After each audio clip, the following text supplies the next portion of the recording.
Howdy there, friends, family, adversaries, ladies, gentlemen, and non-binary folks. Welcome to the show. I'm your host, Riley Constantine, and today we are talking about Ghost in the Shell, the 1995 anime classic by director Mamoru Oshii, and not the Scarlett Johansson one. This is a special Patreon request review by patron Miles Nelson, and it should be fun. I'm looking forward to it. But let me give you a little disclaimer first. I'm not very knowledgeable or know much about Japanese anime or Japanese animation films. It's a genre that I don't really have as much experience with. After all, this is the first time that I've ever watched the original Ghost in the Shell. But with that said, in this review, I will try to do this great movie justice. So when watching this review, please keep that in mind. And with that, on to the video. Ghost in the Shell tells a lot of story in a short amount of time. Despite its runtime being a little over an hour and 20 minutes, Ghost in the Shell introduces the audience to a futuristic cyberpunk dystopia via a high-concept story about people who cybernetically alter their bodies and computer hackers who upload viruses directly into people's brains. It's a narrative with many moving parts, and it introduces you into its techno-dystopia, a future where only corporate fascists and Daft Punk thrive, all while juggling the more typical storytelling basics like character development, pacing, and establishing a dark and brooding tone. Simply put, there is a lot going on in Ghost in the Shell. Yet, in spite of all the dramatic and literal action compacted into a short hour 22-minute runtime, the story cohesively gels into a damn good animated action movie that makes you contemplate life in the state of being human. In this regard, Ghost in the Shell is kind of like a hipster coffee shop. Ghost in the Shell follows Major Kusanagi, a Japanese government operative who is a cyborg. While her brain is human, Kusanagi's body is a mechanical cybernetic suit that can pass as a regular human body at first glance, but her robotic exterior is entirely a machine that grants her with superhuman abilities, such as cloaking, which literally fits in with the whole ghost part of the movie's title. The plot kicks into high gear when Major is assigned a dangerous mission. She is tasked with finding a hacker named the Puppet Master, no relation, who can hack into people's brains and upload viruses in them that alters the victim's memories or even takes away people's free will. In the movie, this is referred to as ghost hacking,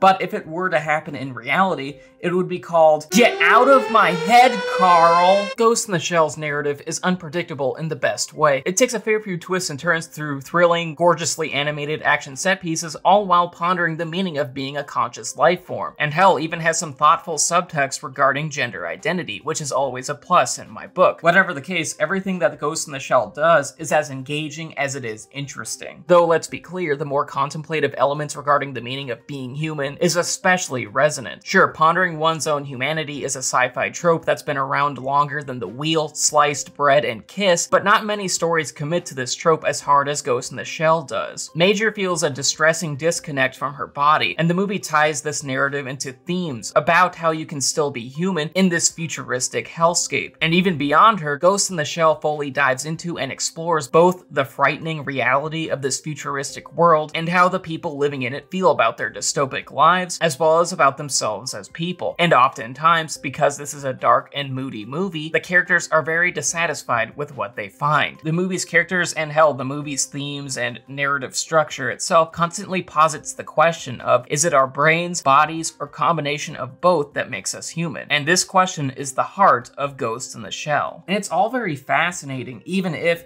some of the dialogue could feel a little robotic at times. If there is one problem with Ghost in the Shell, it's that the movie is too short. The film is so jam-packed with high-concept ideas and action that there is little in the way of breathing room. For first-time viewers, the plot may be difficult to track as so many things are happening on screen at such a rapid-fire pace, which can alienate the viewer rather than drawing them in. With that said, Ghost in the Shell's positives far outweigh the negatives. Ghost in the Shell is packed with action, stunning animation, and very thoughtful high science fiction concepts that the film explores fully. While the film goes by too fast, it is never dull, and it is always engaging. Consider Ghost in the Shell a net positive. With that said though, I do like the Scarlett Johansson one better. Carl! And with that, I just want to thank my patrons, especially my high tier ones in Slasher Avails, Mom, Miles Nelson, and David Devlin. Thank you so much for supporting what I do. Love y'all.